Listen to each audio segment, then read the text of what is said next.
Conseil œcuménique des Églises a lancé une décennie, comme il a l'habitude de le faire, et le thème était « Vaincre la violence ». Et quand il a lancé cette campagne, les 13 églises chrétiennes palestiniennes ont dit ben, « c'est bien, d'accord, mais nous ne voulons pas des mots sur un papier, nous voulons des actes. Il faut nous aider à venir vivre chez nous, à découvrir ce qui se passe en Palestine avec des chrétiens, des musulmans, avec des indifférents, des hommes, des femmes, des jeunes et des moins jeunes, avec des soldats israéliens. Il faut absolument que vous veniez. » Alors le Conseil œcuménique des Églises s'est réuni avec les églises membres, et puis ils ont mis 1 an pour proposer un projet qui s'appelle EAPPI, en anglais, Ecumenical Accompaniment Programme for Palestine and Israel. Donc programme œcuménique d'accompagnement pour la Palestine et l'Israël. Le projet est, les pays qui peuvent envoient 1, 2, 3, 4 personnes tous les 3 mois. Tous les 3 mois, 24 personnes. Et ces 24 personnes sont placées en 6 lieux en Palestine, à raison de 4 personnes par lieu, donc 4 x 6, 24, et sont chargées de faire un accompagnement, c'est-à-dire, alors, c'est une action non violente, et ça on n'arrête pas de le répéter, une action beaucoup plus d'écoute et d'être avec la population.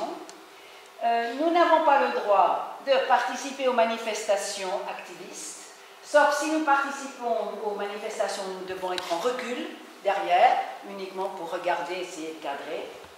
Nous avons une mission très importante auprès des checkpoints, donc des points de passage, ça c'est très important dans toutes les villes. Et puis, alors après, chaque ville a son propre programme.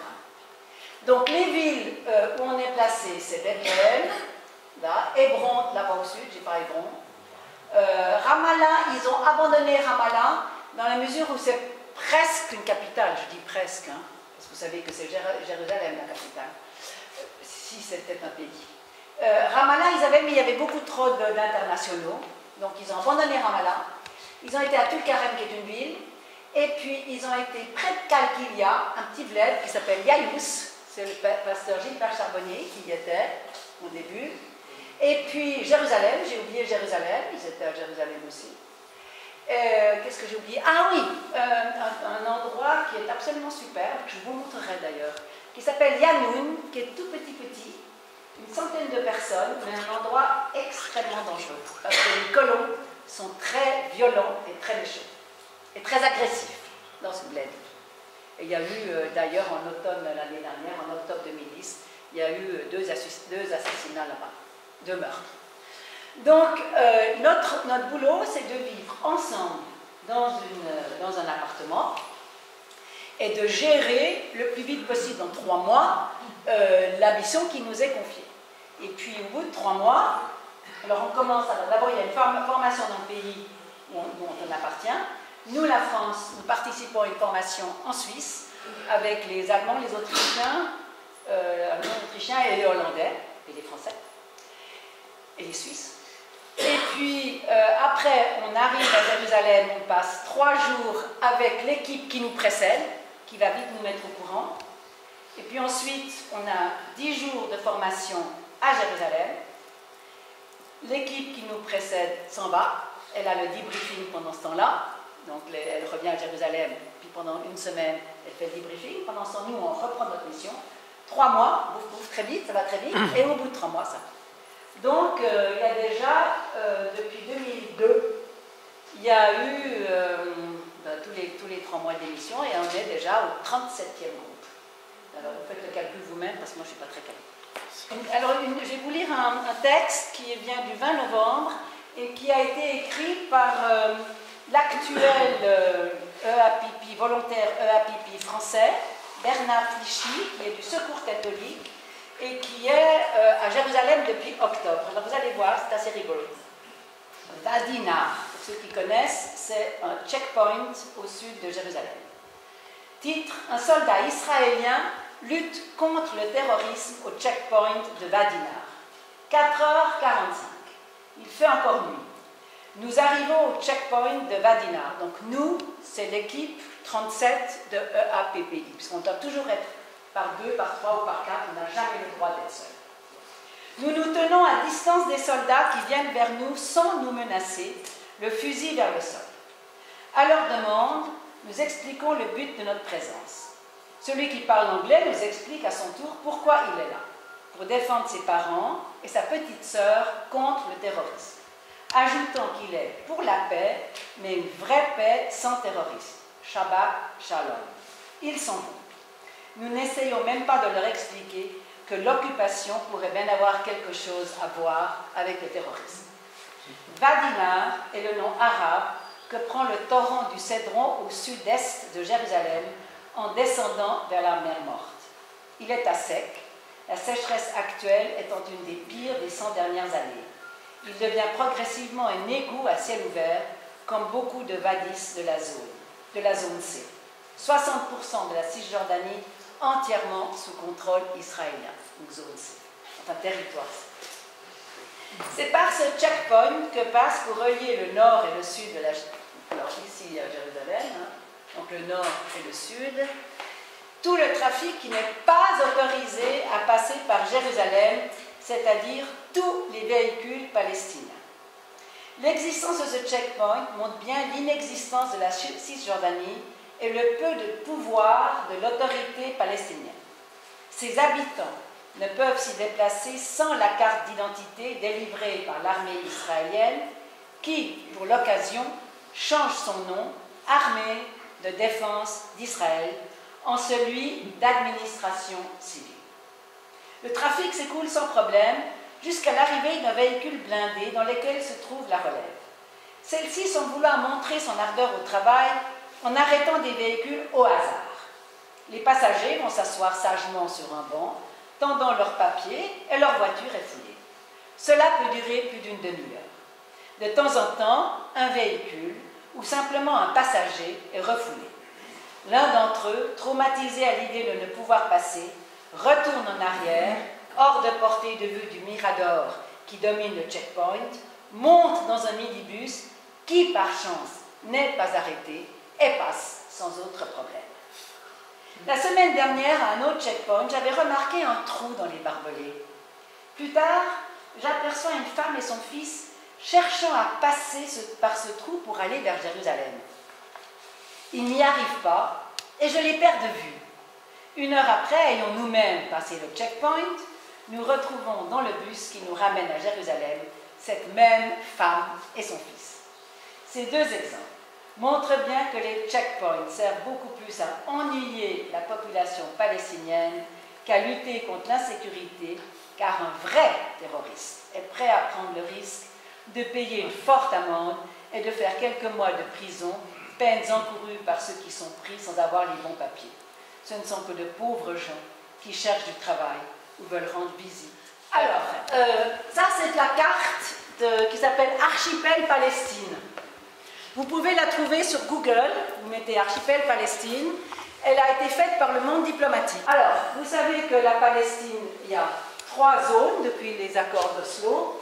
La zone A, qui est en orange ici, ce sont les villes. Alors, la zone A, c'est uniquement l'autorité palestinienne. Ensuite, il y a la zone B, qui est en vert. Autorité palestinienne et autorité israélienne conjointe. C'est uniquement autorité israélienne. Il faut que vous sachiez que c'est de la blague. Parce qu'à Tulkarem, alors moi je vais vous parler de choses que je connais. À Tulkarem, qui est une ville maraîchère de 60 000 habitants, il y a un beau panneau à l'entrée de la ville en rouge où c'est écrit « Interdiction aux Israéliens d'entrer ». Mais les soldats, ils y viennent joyeusement, matin, midi, soir, et quand ils ont envie d'arrêter quelqu'un, ils ne s'en privent pas. Donc, c'est n'importe quoi. Et alors, autre chose qui est quand même absolument, qui est étonnant, à Tulkarem, il y a une magnifique maison, que vous verrez. Un palais, magnifique, un palais. Et à côté de ce palais, il y a une autre maison un peu ancienne, très belle, qui a été achetée par un Palestinien. Et lorsqu'il a voulu la refaire, la réparer, parce qu'elle était vraiment dans un état tristounet, on s'est aperçu qu'il n'avait pas le droit. parce qu'elle appartenait à la zone C. C'est-à-dire qu'en plein milieu, Tulkarem, territoire A, il y a un petit bout en plein, à côté du marché, un petit bout qui appartient au territoire C. Et personne ne le sait. Mais on l'a découvert au moment où le monsieur, le Palestinien, voulait entreprendre des travaux. Alors je ne sais pas si ça se passe ailleurs comme ça, je ne sais pas. Mais toujours est-il qu'à Tulkarem, il y a maintenant à peu près 6 villages qui manifestent systématiquement tous les vendredis. Alors qui manifestent? Ce sont des Israéliens qui varient, parce qu'ils peuvent arriver. Ce sont des Palestiniens, évidemment. Et il y a beaucoup d'internationaux, systématiquement à Bilin. Et une fois par année, il y a une très grande conférence qui réunit des gens à Bilin pour lutter contre nous. Bilin, le 23 novembre 2010, à 2 h du matin, les forces israéliennes ont fait irruption dans le village de Bilin pour un raid nocturne. 4 soldats ont assailli la maison d'Adib Abou Rama, alors peut-être que je dis mal, pas grave, l'un des principaux organisateurs des manifestations non violentes contre le mur. Adib Abou Rama était maintenu en prison par Israël pendant les 17 mois écoulés. Cette nuit, donc le 23 novembre, les forces israéliennes ont arrêté Mohamed Adib Abou Rama, le fils d'Adib, ils ont tous les mêmes noms, qui n'a pas encore 16 ans. On ne sait pas où on l'a emmené. Mohamed est le seul fils d'Adib. Il aidait la famille dans ses activités alors qu'Adib est toujours détenu injustement par Israël. Cette fille et la femme d'Adib vivent aussi dans la maison assaillie. Au cours de cette attaque inhumaine de la maison d'Abou Rama, Mohamed a été battu par les soldats israéliens alors qu'il résistait pacifiquement à l'arrestation. Alors qu'il filmait l'attaque, les journalistes locaux Aitam Al-Khatib et Hamdeh Abou ont été frappés sans pitié par les forces israéliennes d'occupation, faisant subir des dégâts importants à la caméra de Aitam, dans le but d'empêcher Aitam de filmer ce qui se passait pendant l'incursion. Voilà ce qui s'est passé à Bilin aujourd'hui, et voilà ce qui se produit dans le village de Bilin et dans d'autres villages palestiniens chaque jour. Voilà, ça c'est pour ceux et celles qui connaissent Bilin et qui y ont été. Il y a un village qui est à peu près là, qui est un village agricole de 2000 habitants qui s'appelle, alors tu le diras juste, voilà Jacques, qui est à peu près là. Et ce village n'a pas d'existence, il est en terre israélienne, il y a des habitants palestiniens, mais il n'a pas d'existence juridique. Et alors, du coup, d'abord on a agrandi, ça vous pensez, le territoire de Jérusalem, et on l'a inclus dans le territoire de Jérusalem. Et puis maintenant, on a décidé de le protéger en construisant un mur. Ils ont pris plusieurs hectares. Ils ont abattu, évidemment, tous les oliviers et puis de nombreux arbres de cette année. Et les gens que vous verrez marcher, ce sont des Israéliens, donc des Juifs, qui sont, ils s'appellent des anarchistes pour la paix, mais ils ont un nom un peu plus compliqué. Et ils ont fait tout le chemin à pied, vous verrez, enfin on ne voit pas tout le chemin, mais... Et à la fin du chemin, quand ils sont arrivés à la fin, ils ont écrit une lettre à Ehud Barak, en lui disant ça suffit, on en a assez, etc. Si vous voulez, tous les territoires que les Israéliens prennent, ils veulent les protéger, donc ils entourent le mur. Donc le mur, la ligne verte, elle fait 320 km, et le mur, comme il fait des tas de tournicota, eh bien, il va faire 730, 750 km. Et à Tulkarem, où j'étais, là, le mur, il faisait 8 mètres de haut, mais de l'autre côté, quand vous prenez la route de l'autre côté pour aller à Haïfa, à partir de Jérusalem, vous voyez un tout petit mur. Alors vous vous dites, tiens, c'est l'autoroute. Voilà, cette maison-là, vous voyez, alors soi-disant, elle dérange le mur. Alors on l'a démolie. Un petit mur, alors nous, quand on ne connaît pas et qu'on se promène à Jérusalem, en Israël, on se dit, tiens, il y a un petit mur avec des arbres.